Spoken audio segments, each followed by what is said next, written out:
This is National Native News. I'm Jill Freitas. All 9 tribes located in South Dakota are unifying in their call to return the public federal lands in the Black Hills to tribal entities. Each tribe passed a resolution calling on Congress to act. SGPB's CJ Keene reports. Treaty rights mandate the Black Hills belongs to tribes, although that treaty was broken long ago. The most important detail in the new legislative push is the focus on public federal lands, places where people do not live. Valeria Big Eagle is the director of HESAPA initiatives for the Rapid City-based nonprofit Indian Collective. She says this is not about private homes in the Black Hills. That's the misunderstanding when they're talking about land back in the Black Hills and we're talking about the federal public lands. Essentially, those are the lands that no one is living on. Regardless of outcome, advocates say the inclusion of all of South Dakota's tribes is a historic statement of tribal unity. Joseph Brings Plenty is a tribal council representative from Eagle Butte. He says tribes have government-signed and guaranteed rights. That's something I think that needs to be remembered, that the treaties still exist. That's the reason why we stand on this, for the United States to uphold their end of the bargain. Brings Plenty says it's a chance for Native peoples to have meaningful say in the management of the Black Hills. With that, Brings Plenty says healing can happen. Because Black Hills aren't for sale. I mean, it's not just in a Lakota or Indian sense, but we all want healthy grandchildren. We all want a life. This comes on the heels of a mining effort near the Black Hills sacred site, Pei Shla, that was ultimately defeated in court following widespread opposition from the indigenous community. For National Native News, I'm CJ Keene in Rapid City. For many communities in rural Alaska, accessing fresh fruit can be challenging. Most of it is shipped in from out of state and often loses flavor and more along the way.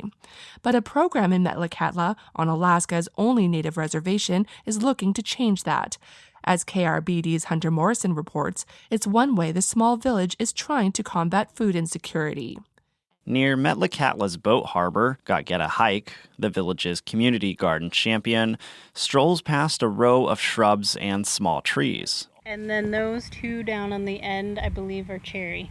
These were planted last year. The soon-to-be budding cherry trees were brought to the village as part of its community food forest project. That's an initiative that incorporates fruit-bearing trees and bushes into the village's public landscapes. In the next 3 years, we hope to be able to give fruit back to the community. The program comes after Metlakatla's tribal council passed a resolution a few years back that required all beautification efforts in the community to be edible. Not long after, the village received a 3-year grant from the U.S. Forest Service to fund the project. She says the project has primarily worked with apple trees, but they've also planted plum and nectarine trees.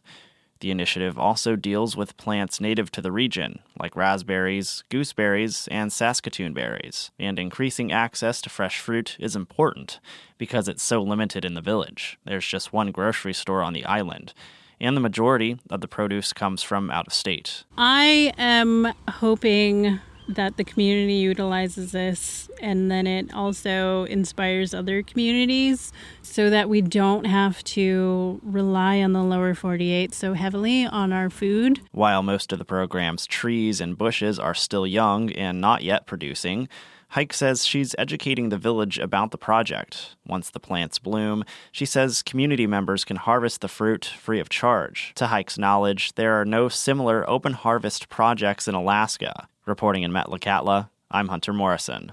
And I'm Jill Freitas.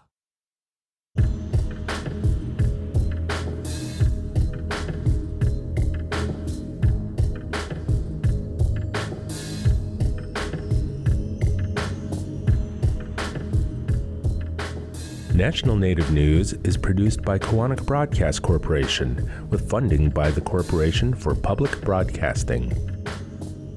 Tribal Development Partners, helping tribes build toward their goals through 105L leasing and essential facility development, empowering sovereignty, strengthening community. More at tribaldevpartners.com, proud supporters of this show. Hear that? Tribal college faculty do so much, one can't say it all here. Nothing but respect. Visit mostthoroughdjobdescription.com. The American Indian College Fund supports this program.